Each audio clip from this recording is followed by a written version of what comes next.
Cette semaine, on est en plein dans la semaine des services de garde du Québec. Pour nous en parler aujourd'hui, on est en compagnie de personnel des services de garde d'ici. Madame André Boudreau, directrice adjointe du bureau coordonnateur Mini-Monde. Également, Madame Karine Dupéré, qui est directrice générale du CPA et du bureau coordonnateur Mini-Monde. Bienvenue à toutes les deux ce matin. Ça va bien? Très bien, merci. Ça va très bien. Écoutez, la semaine des services de garde du Québec, ça fait 30 ans que ça existe. C'est littéralement la 30e édition cette année. C'est quoi exactement cette semaine-là? Bien, on y va. C'est la semaine qu'on prend pour mettre en valeur tous les efforts qui sont faits dans les services de garde reconnus, tant en installation qu'en milieu familial, pour valoriser ce qui est fait par les éducatrices, les responsables en services de garde, les parents et les tout-petits. OK. Là, je veux qu'on démystifie au niveau des services de garde. Ça comprend quoi exactement? Parce qu'on parle de milieu familial, de milieu fermé aussi. De l'installation. Les milieux familiaux reconnus, les services de garde reconnus, on a des services de garde en milieu familial. Ça veut dire des personnes qui reçoivent vos enfants à l'intérieur de leur demeure, qui appliquent un programme éducatif et qui sont reconnus par le ministère de la Famille. Oui. Donc, ils ont ce logo-là sur dans leur maison. Et on a les services aussi en installation. Ça, c'est les CPE. Donc, le nôtre, il est sur la 701 5e rue à la Baie. On en a un autre à L'Anse-Saint-Jean.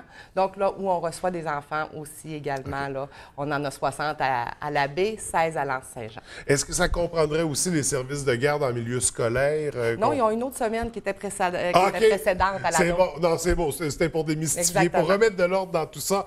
30e édition, il y a une thématique à tous les ans. Quelle est la thématique cette année? On va... Mon tour! Et bienvenue dans notre grande famille. Oui. Alors, c'est pour souligner l'implication des familles, des parents, des services de garde en milieu familial. Le nom milieu familial le dit. C'est des milieux qui ont beaucoup de collaboration entre le parent et la responsable de garde. C'est aussi pour souligner l'implication des conseils d'administration, parce que c'est des parents qui s'impliquent beaucoup. Et aussi pour... mentionner le fait que les CPA et les services de garde en milieu familial, c'est la deuxième famille des enfants. C'est là où ils sont reçus tous les jours. C'est comme leur deuxième demeure. Oui, alors, tout à fait. c'est la raison du thème. Et comment on s'y prend pour souligner toutes ces personnes-là? Comment on s'y prend? On s'y prend un à chaque jour, en remerciant notre personnel de se donner autant parce que je vous dirais que former les leaders de demain, c'est signifiant, mais c'est aussi impliquant. Parce qu'il faut à chaque jour accueillir chacun des enfants et être à leur rythme et à leur développement. Donc, on fait ça. Pour nos services de garde en milieu familial, ils sont allés vivre une journée hier au Patro de Jonquière, les responsables et les enfants également. On remercie aussi les parents du conseil d'administration de différentes façons, mais c'est surtout de valoriser les services de garde reconnus. Donc, ceux que nous, avec notre bureau coordonnateur, quand les gens sont affiliés à notre bureau coordonnateur, bien, les parents s'assurent qu'il y ait 3 visites dans leur milieu par année, 3 inspections pour savoir si tout est conforme, s'il y a un programme éducatif qui est appliqué, si le responsable en service de garde ont les formations nécessaires aussi pour recevoir les enfants. Ça veut dire un RCR à jour, ça veut dire des absences d'empêchement judiciaire aussi, pour savoir si on laisse nos enfants en bonne main. Donc, il y a un encadrement qui est constant, là. Il y a toujours des vérifications pour assurer la qualité du service, des services de garde. C'est important de le souligner. On va parler, parce qu'on veut remercier tous les gens qui gravitent autour des services de garde. On pense, entre autres, au conseil d'administration. On a mentionné que c'était des parents. Il y a combien de parents autour de la table du CA? Bien, pour le CA de CPA-BC Mini-Monde, c'est un conseil d'administration de 9 personnes, dont 6 sont des parents. 6 utilisateurs, donc 3 en milieu familial, 3 en installation. Donc, les parents s'impliquent à ce niveau-là. Quand on parle des services de garde, il y en a combien là, sur notre territoire approximativement? Il y a 60 responsables en service de garde à la Baie et Bas-Saguenay. OK, wow, et il y a quand 381 places. Ça veut dire qu'on accueille 381 petits mousses par jour dans des milieux familiales. On en reçoit 76 en installation.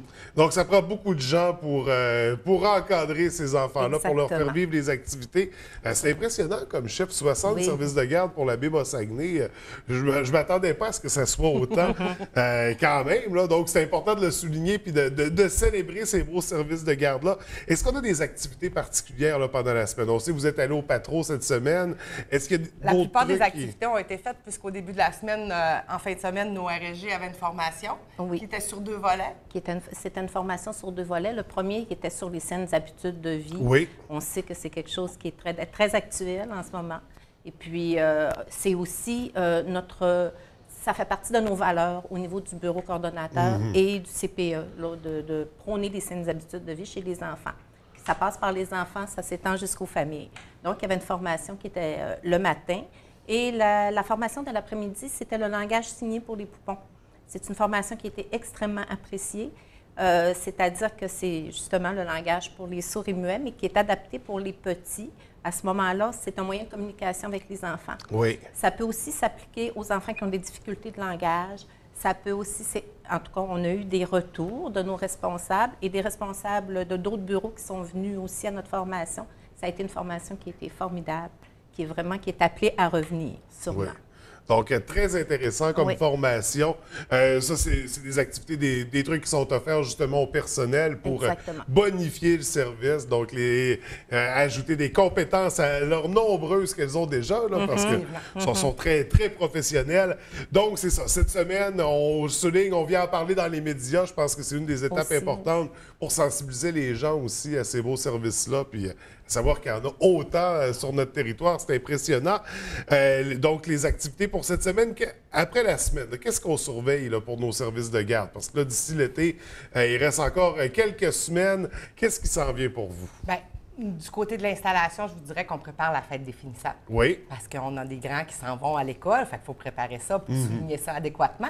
Souligner ça comme des enfants de 5 ans aussi. Okay. On ne fait pas un bal de finissant. Non, bien on sûr. fait une fête de tout petit. Ce qu'on prépare aussi, c'est qu'on prépare pour l'automne avec nos milieux familiales, on prépare le projet des habiletés sociales. Donc, c'est un projet qu'on a mis en place avec Avenir d'enfants il y a 2 ans environ, qui est un voyage de 4 ateliers à travers les habiletés sociales. Donc, on parle de la gestion des émotions, la politesse, tout ça. Avec les enfants, c'est une tournée qui va se faire dans tous nos milieux familiales. Chacun va avoir sa trousse. C'est un projet qui va rentrer en vigueur en septembre. Ça va commencer avec une énorme conférence pour les parents, les éducatrices, les responsables en service de garde et tous ceux qui sont impliqués avec les enfants là, au niveau des habiletés sociales. On continue aussi à appliquer dans notre salle de psychomotricité l'application au couturier, tant en milieu familial qu'en installation. Ça veut dire qu'on a des jeunes qui s'en vont faire sortir toute l'émotion et gérer les émotions à travers un mur de blocs qu'on détruit. On peut monter sur des poutres par la suite, passer à travers des tubes, tout ça. Donc, ça se passe à l'année en installation et en milieu familial. Je pourrais mentionner aussi que pour la salle de motricité, au niveau du milieu familial, on a eu une subvention d'opération Enfant Soleil dernièrement pour s'acheter des appareils de motricité libre, des matelas, toutes sortes de matériel adapté pour les poupons de 0 à 24 mois. Donc, il y a de très belles nouveautés là, qui s'en viennent, des beaux développements, des beaux projets à surveiller. Oui. Vous êtes aussi à la recherche de responsables actuellement, des nouvelles personnes responsables à intégrer dans vos équipes. Qu'est-ce qu'on cherche exactement? Bien, on cherche des personnes, hommes ou femmes, qui veulent ouvrir un milieu familial dans leur résidence, qui veulent être reconnus par le bureau coordonnateur. Oui. Puis qu'on va pouvoir encadrer et aider à monter un service de garde en milieu familial dans leur résidence. Parce que les besoins sont là. On a un baby boom. Hein? On a l'impression qu'il y a plus d'enfants qu'il y en avait il y a peut-être une dizaine d'années. Il y a un besoin au niveau des services de garde actuellement. Nous, on est capable de reconnaître encore, on dirait, une dizaine à une quinzaine de personnes là, à travers la baie Bas-Saguenay pour donner le service adéquat là, à toutes les familles. Donc, on invite les gens à nous téléphoner au 697-1717 pour venir nous rencontrer puis regarder ensemble ce qu'on peut faire. Donc, on communique avec vous pour prendre les informations, pour étudier ça. Exactement. On surveille vos beaux projets, vos beaux développements qui s'en viennent. Donc, c'est dans les prochaines semaines, les prochains mois, d'ici l'automne qu'on va mettre en place toutes ces choses-là. Le projet des habiletés sociales va se mettre en place d'ici l'automne. Le projet au couturier continue de faire des petits. Et puis, on invite les gens à s'informer sur les projets qu'ils vont avoir pour minimum. Donc, il va y avoir de l'action dans les prochaines semaines. C'est certain. Écoutez, on vous souhaite une très belle semaine des services de garde du Québec. Continuez votre beau travail. Vraiment, on a des beaux services, puis on en est fiers. Puis les développements que vous proposez aussi sont très intéressants. Merci à toutes les deux. Donc, on rappelle pour communiquer avec vous, pour ceux qui sont intéressés. Le 697-1717. On appelle dès maintenant. Merci à toutes les deux. Écoutez, je vous souhaite une très belle semaine. Merci beaucoup de nous avoir reçus. Bonjour.